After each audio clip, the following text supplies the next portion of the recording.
going to discuss about enzyme. In the last lecture we discussed about the proteins and the carbohydrates, lipids. Now we will discuss about enzyme. So let's start. Enzymes. Enzymes म्हणजेच काय? Enzymes, these are the substances which acts as a catalyst. Enzymes हे असे substance असतात की जे catalyst म्हणून work करतात. Catalyst ही term तुम्हाला माहिती. कॅटलिस्ट म्हणजेच काय रे?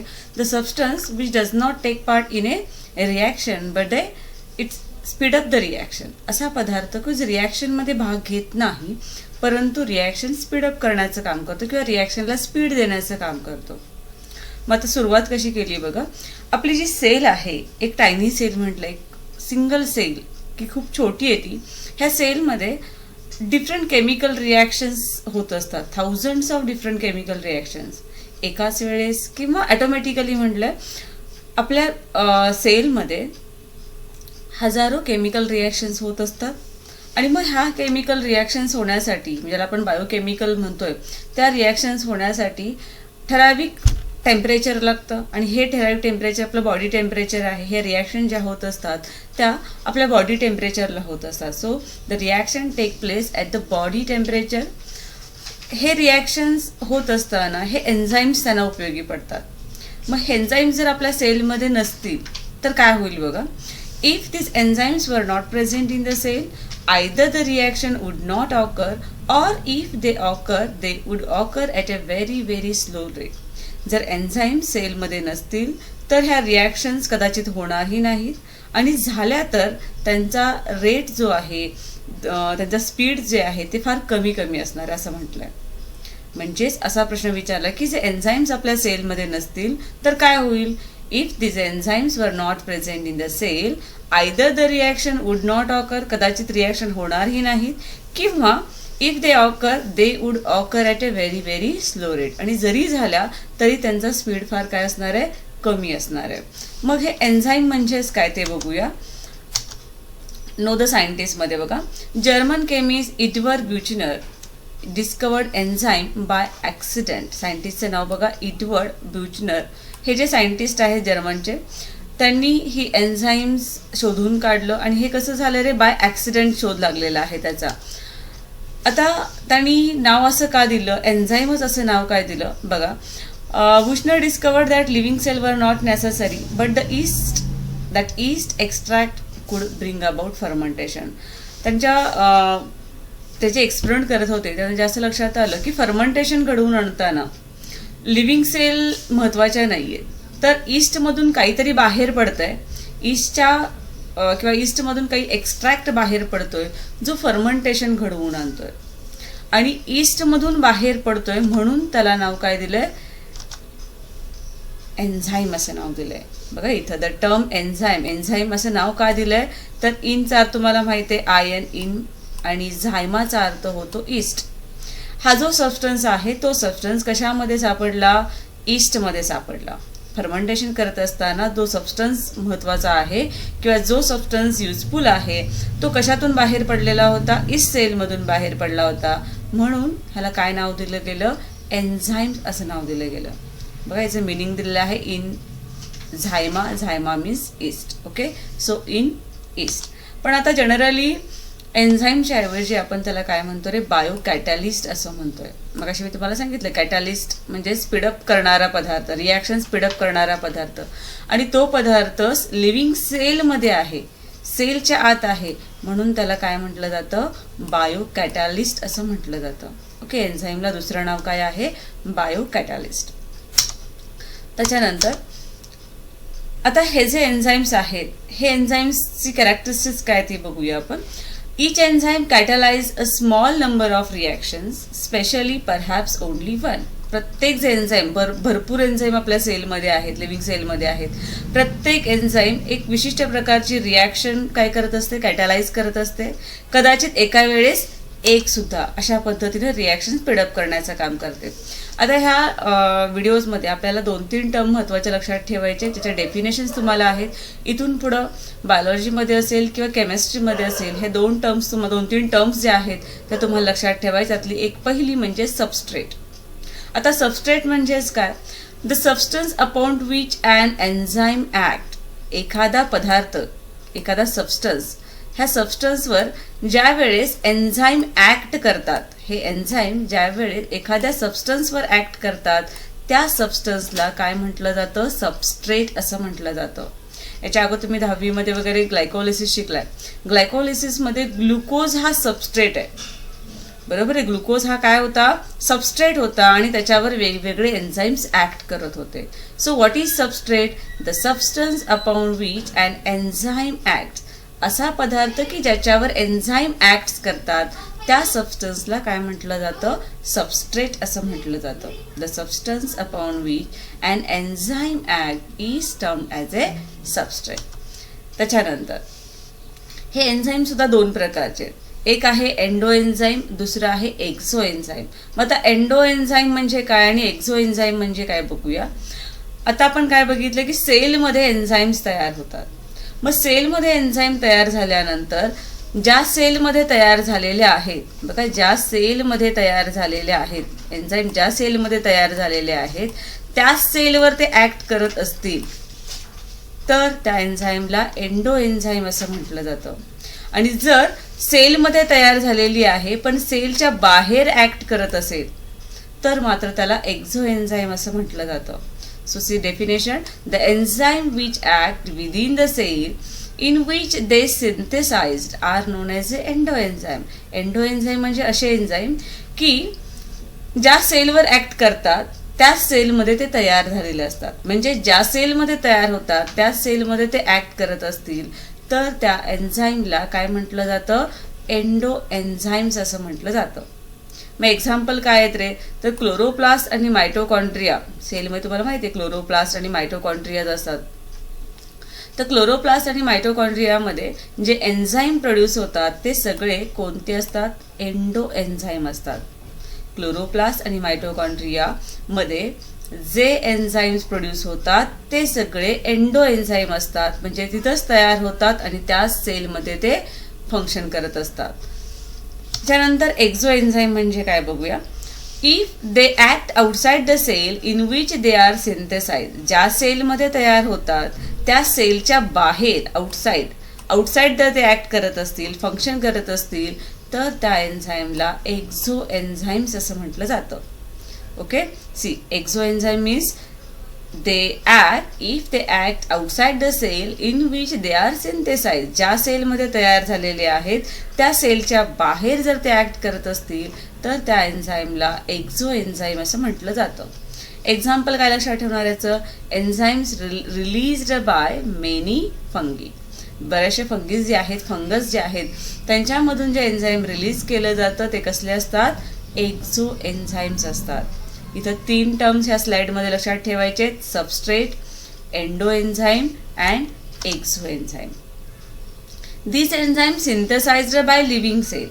हे दोन्ही एन्झाईम म्हणजे एंडो एन्झाईम असू द्या किंवा एक्झो एन्झाईम असू द्या, हे कुठं सिंथेसाइज होतं रे? कोण सिंथेसाइज करते? Living cell. म्हणजे प्रत्येक सेल सिंथेसाइज करत असते. Retain their catalytic property even when extracted from the cell. सेलमधून जरी बाहेर आपण हे एन्झाईम्स काढले तरी त्याची कॅटालिटिक प्रॉपर्टी आहे तशी राहते, बदलत नाही.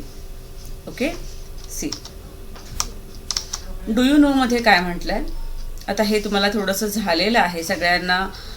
सगळ्यांचा आवडता पदार्थ चीज, आहे की नाही? मग ते चीज कसं तयार होतं हे तुम्ही शिकलाय. तुम्हाला माहिती आहे की चीज जे आहे ते पूर्वी जे ट्रॅडिशनल पद्धतीने केलं जायचं ते नॉन व्हेजिटेरियन चीज म्हटलं जातं. आताचं चीज जे आहे ते व्हेजिटेरियन चीज म्हटलं जातं. कारण काय? तर जे काही मिल्क इंडस्ट्रीजमध्ये किंवा जे काही इंडस्ट्रीज आहे ज्याच्यामध्ये चीज तयार केलं जातं त्याच्यामध्ये जे रेनेट टॅबलेट वापरलं जातं. बघा कोणते टॅबलेट्स वापरले जातात?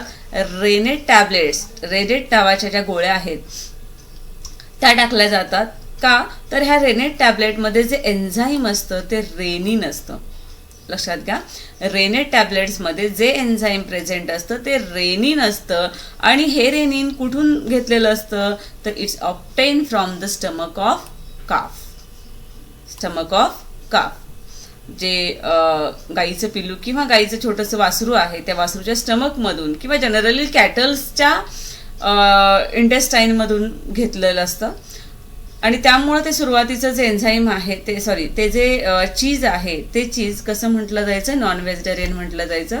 आता मात्र जे एन्झाईम वापरलं जातं ते एन्झाईम प्रोटीएज वापरलं जातं आणि त्यामुळं आताच्या चीजला व्हेजिटेरियन चीज असं म्हटलं जातं. मग रेनेट टॅब्लेट्समधलं रेनिन एन्झाईम आहे ते एन्झाईम काय करतं तर दुधामधले जे प्रोटीन आहे केसिन ते कॉग्युलेट करण्याचं काम करतं. Okay, rennet tablet used for coagulating milk protein casein cheese contain rennin enzyme that is obtained from the stomach of calf. याच्याबद्दल अजून माहिती तुम्ही घेऊ शकता. नेक्स्ट, आता आपण नेचर ऑफ एन्झाईम बघणार आहे. एन्झाईमची ते 2 टाईप बघणार आहे. आता पहिला पॉईंट सांगते बघा की एन्झाईम जे आहेत ते कशाने बनलेले असतात, प्रोटीननी बनलेले असतात. एन्झाईम कशाने बनलेले आहेत, प्रोटीननी बनलेले आहेत. मग प्रोटीनच्या ज्या मोस्ट कॅरेक्टरिस्टिक्स असतील त्या आपल्याला कुणामध्ये दिसणार आहेत, एन्झाईम्समध्ये दिसणार आहेत. ओके, सगळे एन्झाईम्स, ऑलमोस्ट ऑल एन्झाईम्स हे कशापासून तयार झालेले आहेत, प्रोटीन्सनी तयार झालेले आहेत. आणि मग तुम्ही शिकलाय की प्रोटीनचं क्लासिफिकेशन आपण केलं होतं, simple protein, conjugated protein and derived protein. Simple protein म्हणजेच अमिनो ॲसिड फक्त असतील तर त्याला आपण सिम्पल प्रोटीन म्हणत होतो. कॉन्ज्युगेटेड प्रोटीन म्हणजे amino acid with a non protein part असेल तर त्याला आपण कॉन्ज्युगेटेड प्रोटीन असं म्हणत होतो. आता इथं मात्र आपल्याला सेम असेच 2 प्रकार बघायचे एन्झाईमचे. On the basis of chemical composition enzymes can be put into 2 categories. Chemical composition काय आहे याच्यावरून एन्झाईमच्या 2 कॅटेगरीज 2 टाईप्स केलेले आहेत. पहिली आहे प्युअरली प्रोटीनियस एन्झाईम. बघा, पहिला प्रकार आहे प्युअरली प्रोटीनियस एन्झाईम आणि दुसरा आहे conjugated enzyme. Purely proteinaceous enzyme म्हणजेच असे एन्झाईम की ज्याच्यामध्ये फक्त काय असतील, प्रोटीन असतात. काय असतात, प्रोटीन असतात. असे एन्झाईम्स की जे फक्त प्रोटीन्सनी बनलेले असतात, दुसरा कोणताही पदार्थ त्याच्यामध्ये असत नाही, त्या एन्झाईम्सला प्युअरली प्रोटीनियस एन्झाईम असं म्हटलं जातं. ह्याचं एक्झाम्पल काय आहे, आता तुम्हाला मी चीजचं सांगताना सांगितलं होतं, प्रोटीएज. प्रोटीएज हे एन्झाईम आहे ते प्युअरली प्रोटीनियस आहे, जे काय करतं रे, प्रोटीन स्प्लिट करण्याचं काम करतं.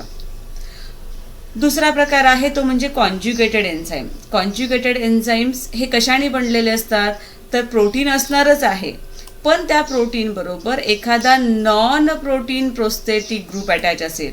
म्हणजे प्रोटीन प्लस नॉन प्रोटीन जर असेल, इथं प्युअरलीमध्ये फक्त प्रोटीन असणार आहेत, पण कॉन्ज्युगेटेडमध्ये प्रोटीन आणि त्याच्याबरोबर एखादा नॉन प्रोटीन म्हणजेच त्याला प्रोस्थेटिक ग्रुप. बघा, लक्षात घ्या, हा एक पॉईंट नवीन आला, प्रोस्थेटिक ग्रुप.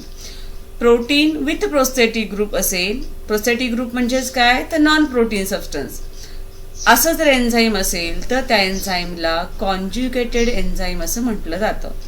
कॉन्ज्युगेटेड एन्झाईम म्हणजेच काय, they are made up of protein to which non protein prosthetic group is attach. प्रोटीनला एक non protein prosthetic group attach असतो, त्या एन्झाईमला कॉन्ज्युगेटेड एन्झाईम असं म्हटलं जातं. लक्षात ठेवा, पहिला आहे purely proteinaceous enzyme and second one is a conjugated enzyme. The prosthetic group. आता हा जो प्रोस्थेटिक ग्रुप आहे म्हणजे हा प्रोटीन बरोबर हा प्रोस्थेटिक ग्रुप जर अटॅच झाला तर काय तयार होणार आहे रे, कॉन्ज्युगेटेड एन्झाईम तयार होणार आहे. मग यांच्यातलं बाइंडिंग जे आहे प्रोटीन आणि प्रोस्थेटिक ग्रुप यांच्यामधलं जे बाइंडिंग आहे ते कसं असतं, स्ट्रॉंग असतं, फर्मली असतं. ठीक आहे, फर्मली बाउंड म्हणलेलं आहे. त्याच्यामध्ये केमिकल बॉन्ड्स असतात दोन्हींच्यामध्ये आणि ते एकदम फर्मली बाउंड असतात आणि इझिली ते आपण रिमूव्ह करू शकत नाही बाय हायड्रॉलिसिस. जसं मी तुम्हाला मागच्या लेक्चरमध्ये सॅक्राइड एखादं डायसॅक्राइड घेऊया आपण, सुक्रोज तुम्हाला माहिती आहे कशापासून बनले, फ्रुक्टोज आणि ग्लुकोजनी. ज्यावेळेस आपण सुक्रोजचं हायड्रोलिसिस करतोय त्यावेळेस आपल्याला ग्लुकोज आणि फ्रुक्टोज वेगळा मिळतोय, पण इथं असं होत नाहीये.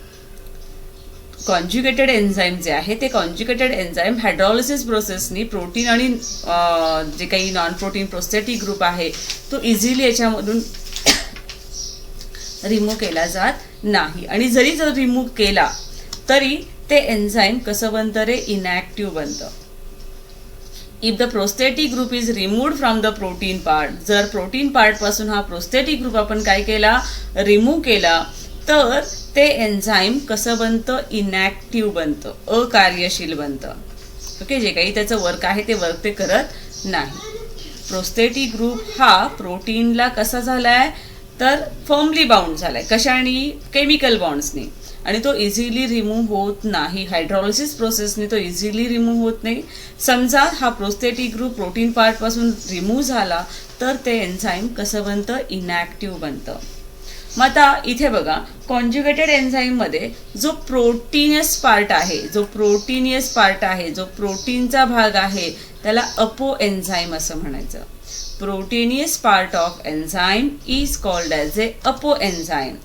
आणि apo enzyme with a prosthetic group together form holo enzyme. Apo enzyme आणि प्रोस्थेटिक ग्रुप अटॅच झाला तर त्या एन्झाईमला आपण होलो एन्झाईम असं म्हणतोय. ओके,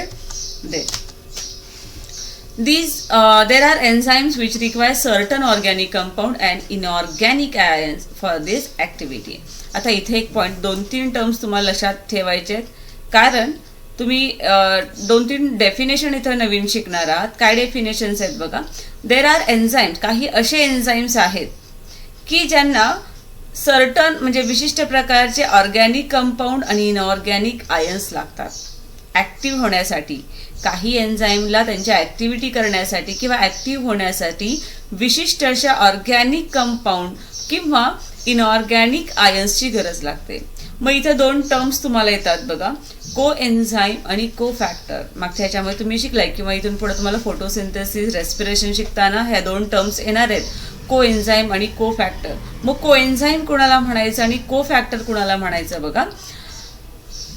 पहिल्यांदा आपण को एन्झाईम बघूया. आता मी काय सांगितलं, तर काही एन्झाईम्स आहेत त्यांना ॲक्टिव्हिटी करण्यासाठी, त्यांची ॲक्टिव्हिटी कंप्लीट करण्यासाठी एकतर ऑर्गॅनिक कंपाऊंड लागतात किंवा इनऑर्गॅनिक आयन्स लागतात. जर ऑर्गॅनिक कंपाऊंड्स प्रोटीन पार्टला अटॅच असतील, जर ऑर्गॅनिक कंपाऊंड अटॅच असतील तर त्यांच्यामधलं अटॅचमेंट असतं ते टाईटली असतं आणि त्या एन्झाईमला को एन्झाईम्स असं म्हणायचं. व्हॉट आर को एन्झाईम? टर्म्स पुन्हा पुन्हा येणार आहे, पुन्हा डेफिनेशन सांगितली जात नाही, नुसती टर्म तुम्हाला येणार आहे को एन्झाईम. को एन्झाईम म्हणजेच काय, तर प्रोटीन पार्ट, प्रोटीनला, आता हे एन्झाईम्स असणार आहेत म्हणजे प्रोटीन असणार आहे, त्या प्रोटीनला जर ऑर्गॅनिक कंपाऊंड अटॅच झाले असतील तर ते काय असतात, को एन्झाईम असतात. आणि प्रोटीन पार्ट आणि ऑर्गॅनिक कंपाऊंड यांच्यामधलं बॉन्डिंग जे असतं किंवा अटॅचमेंट असतं ते कसं असतं, टाईटली असतं. मग कोणकोणते को एन्झाईम्स आहेत, तुम्हाला एक्झाम्पल माहिती आहे कुठले कुठले, NAD आहे, FMN आहे, दीज आर द को एन्झाईम. आता को फॅक्टर कुणाला म्हणणार आहे आपण?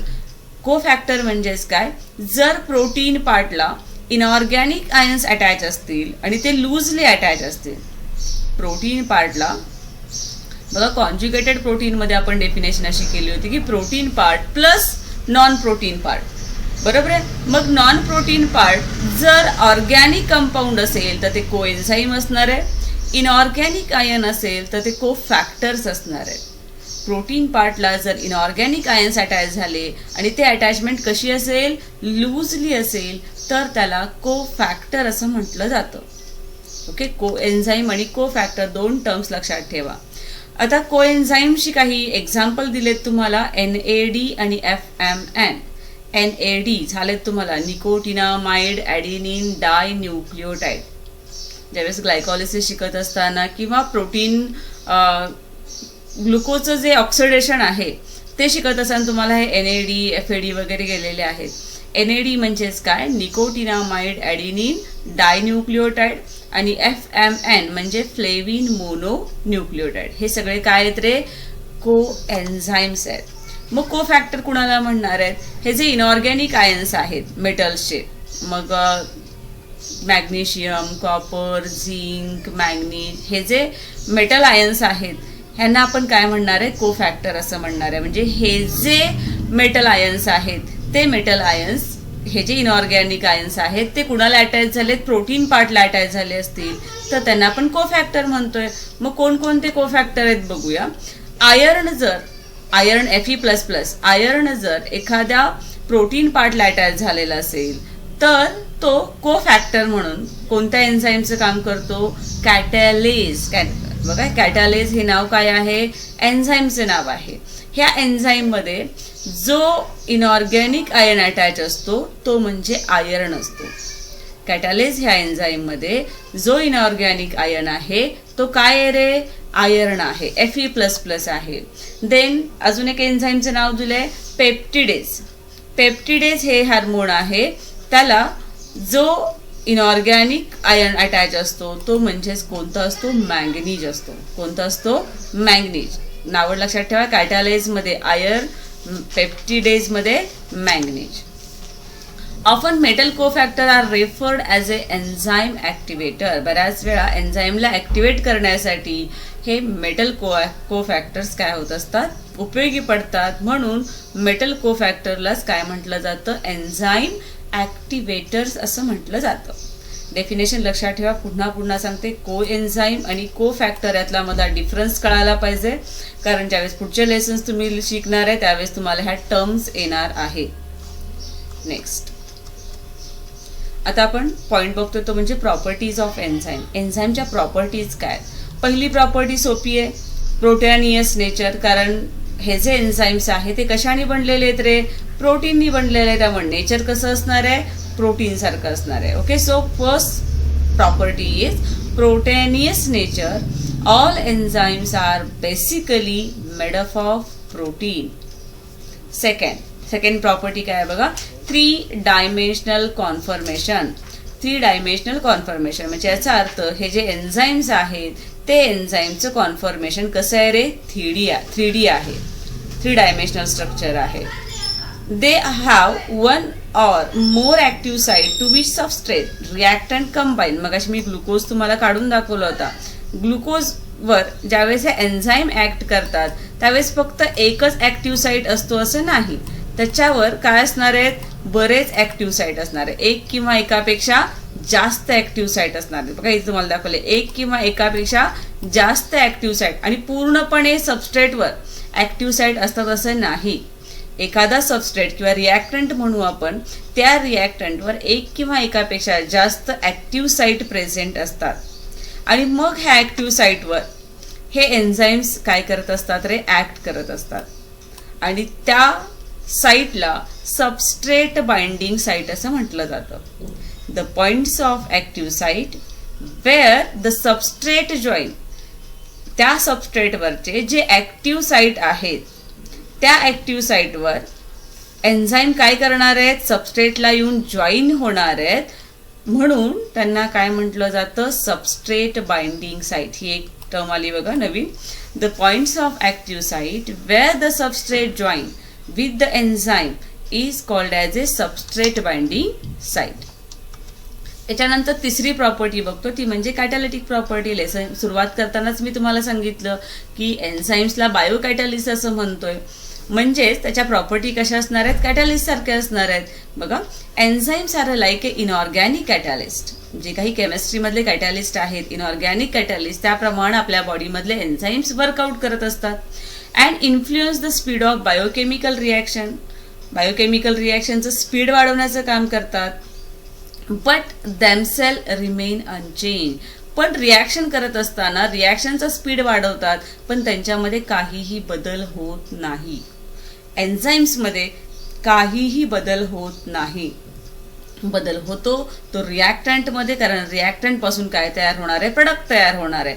हे जे एन्झाईम्स आहेत ते एन्झाईम्स फक्त काय करतात? रिॲक्शन स्पीड करण्याचं काम करतात.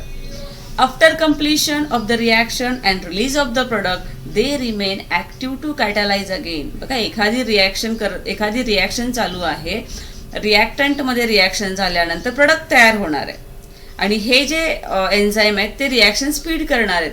म्हणजे एखादी रिॲक्शन ज्यावेळेस कंप्लीट होईल, नवीन प्रोडक्ट तयार होईल, त्यावेळेस हा जो एन्झाईम आहे जसं तिथं फंक्शन संपलेला आहे तो तरी सुद्धा ॲक्टिव्ह राहतो आणि नंतर पुढची रिॲक्शन कॅटलाइज करत असतो. म्हणजे असं होत नाही की एखादी रिॲक्शन झाली की तो एन्झाईम इनॲक्टिव्ह होते, असं होत नाही.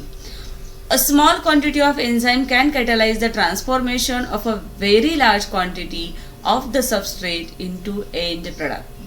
जर तुम्ही एन्झाईमची एखादी स्मॉल म्हणजे रिॲक्शन फार मोठी आहे, क्वांटिटी फार मोठी आहे, पण त्या क्वांटिटीमध्ये किंवा त्या जास्त क्वांटिटीला सुद्धा जे एन्झाईम्स लागतात ते एन्झाईम स्मॉल क्वांटिटी असते, फार कमी प्रमाणात वापरतो आपण.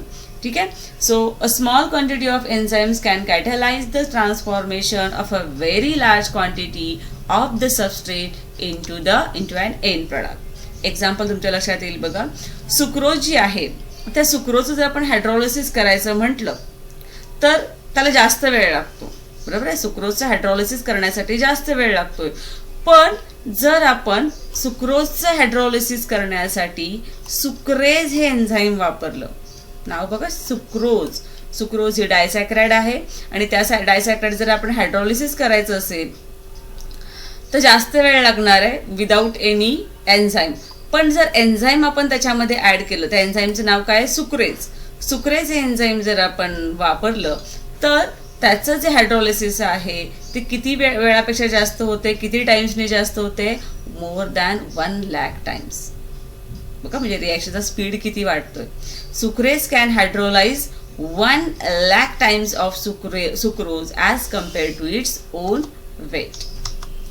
आता नंतरचे कॅरेक्टरिस्टिक्स आहेत ते म्हणजे टेम्परेचर. टेम्परेचर जे आहे ते टेम्परेचर ह्या एन्झाईमच्या ॲक्टिव्हिटीवर फार वर्क करतं.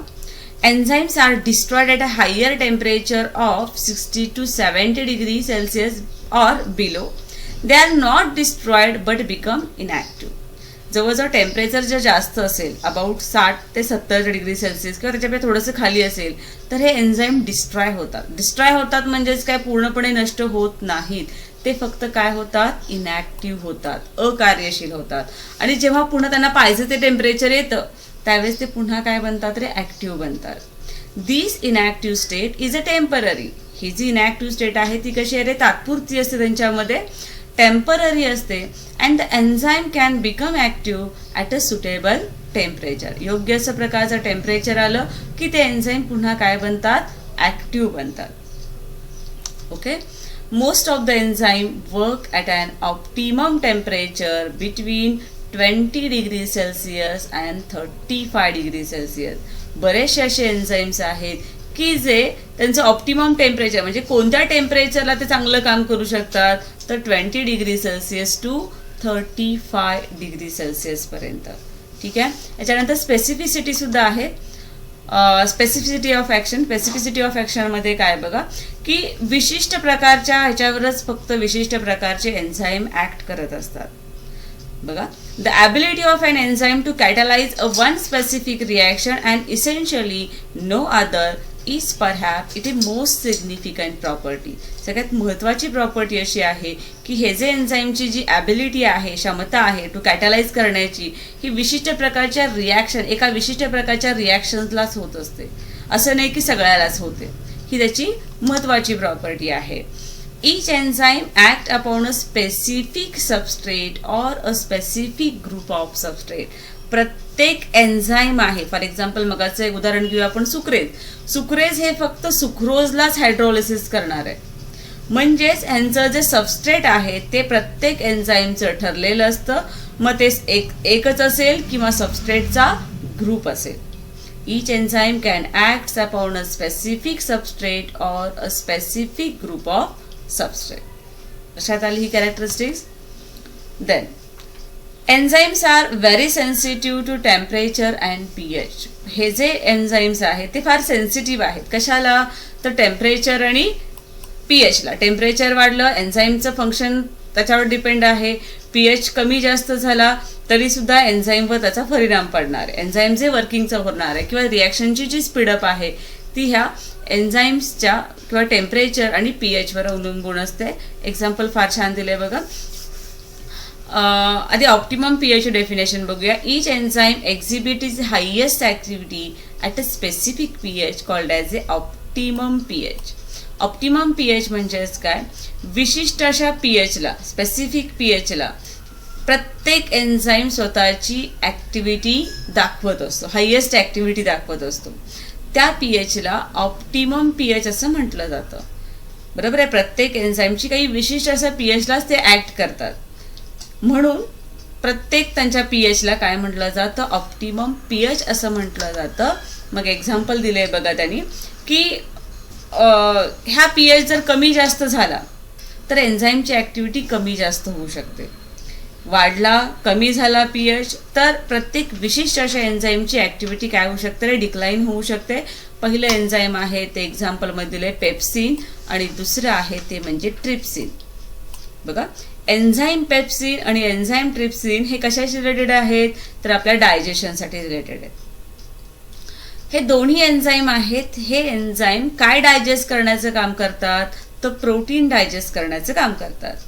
मग आता हे एन्झाईम पेप्सिन पहिल्यांदा बघूया. एन्झाईम पेप्सिन कुठं सिक्रेट होतं तर सिक्रेटेड इन स्टमक. तुम्हाला माहिती आहे की स्टमकमध्ये गॅस्ट्रिक ग्लँड प्रेझेंट असतात. गॅस्ट्रिक ग्लँडमधून गॅस्ट्रिक ज्युसेस बाहेर पडत असतात आणि 3 प्रकारचे ज्युसेस असतात. एक म्हणजे एन्झाईम पेप्सिन, दुसरा म्हणजे हायड्रोक्लोरिक ॲसिड ज्याला आपण HCl असं म्हणतोय आणि तिसरा असतो तो म्हणजे म्युकस. हे एन्झाईम पेप्सिन्स जे प्रोटीन डायजेस्ट करतात त्यांना जी काही कंडिशन लागते ती कंडिशन ॲसिडिक असावी लागते. ॲसिडिक कंडिशन असल्याशिवाय हे एन्झाईम पेप्सिन वर्कआउट करत नाहीत, फंक्शन्स करू शकत नाही, प्रोटीन डायजेस्ट करू शकत नाहीत.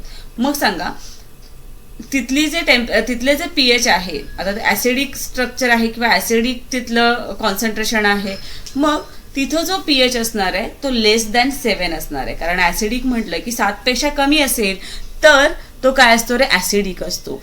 पण ह्या ट्रिप्सिनला, हे जे ट्रिप्सिन एन्झाईम आहे त्याची हायेस्ट ॲक्टिव्हिटी, ऑप्टिमम ॲक्टिव्हिटी जी आहे किंवा ऑप्टिमम pH ह्याचा किती आहे रे 2 आहे. म्हणजे बघा किती कमी आहे. ॲसिडिक ॲक्टिव्हिटी याच्यामध्ये जास्त असावी लागते. pH याचा 2 आहे, ऑप्टिमम pH 2 आहे. ॲसिडिक, स्ट्रॉंग ॲसिडिक इथं जोपर्यंत कंडिशन असत नाही तोपर्यंत हे एन्झाईम पेप्सिन ॲक्ट करत नाही, प्रोटीन डायजेशनला मदत करते किंवा प्रोटीन डायजेशन होत नाही. पण ज्या वेळेस पुन्हा ट्रिप्सिनमध्ये फूड येत आहे, डिओडिनममध्ये फूड येत आहे, त्यावेळेस त्यातून जो एन्झाईम बाहेर पडतोय तो ट्रिप्सिन आहे. डिओडिनम म्हणजेच काय, parts of small intestine, small इंटेस्टाईनचा पार्ट आहे. मग ज्यावेळेस स्मॉल इंटेस्टाईनमध्ये येत आहे त्यावेळेस हे ट्रिप्सिन जे आहे हे ट्रिप्सिन सुद्धा प्रोटीन डायजेशन करण्याचं काम करते. पण ह्याचा ऑप्टिमम pH किती आहे रे 9.5. आता तुम्हाला माहिती आहे 9.5 म्हणजे अल्कलाईन असणार आहे, 7 पेक्षा जास्त. म्हणजे सांगायचं असं आहे की हे दोन्ही एन्झाईमच आहेत, एन्झाईम पेप्सिन, एन्झाईम ट्रिप्सिन, पण दोन्ही प्रोटीनच डायजेस्ट करतात. फक्त फरक काय आहे की त्यांचा ऑप्टिमम pH पेप्सिनचा आहे तो 2 आहे आणि ट्रिप्सिनचा आहे तो 9.5. म्हणजे एक मोस्ट ॲसिडिक आहे आणि दुसरा मोस्ट अल्कलाईन आहे. Okay, both of these enzyme, that is pepsin and trypsins, are a protein digesting enzyme. हे दोन्ही एन्झाईम आहेत. ते दोन्ही एन्झाईम पेप्सिन आणि ट्रिप्सिन जे आहेत हे प्रोटीन डायजेस्ट करतात. म्हणजेच इथं प्रत्येकाच्या pH ठरलेला आहे, त्या विशिष्ट अशा pHलाच ते काय करतात, त्यांची हायेस्ट ॲक्टिव्हिटी दाखवतात. ठीक आहे, हे झाले कॅरेक्टरिस्टिक्स. आपण हे कॅरेक्टरिस्टिक्स याच्यामध्ये बघितले होते. ह्या लेसनमध्ये निम्मा पार्ट झालेला आहे एन्झाईमचा. नेक्स्ट पार्ट आहे नॉमेनक्लेचर आणि त्याचे जे काही टाईप्स आहेत ते आपण नेक्स्ट व्हिडिओमध्ये बघूया. Okay, thank you.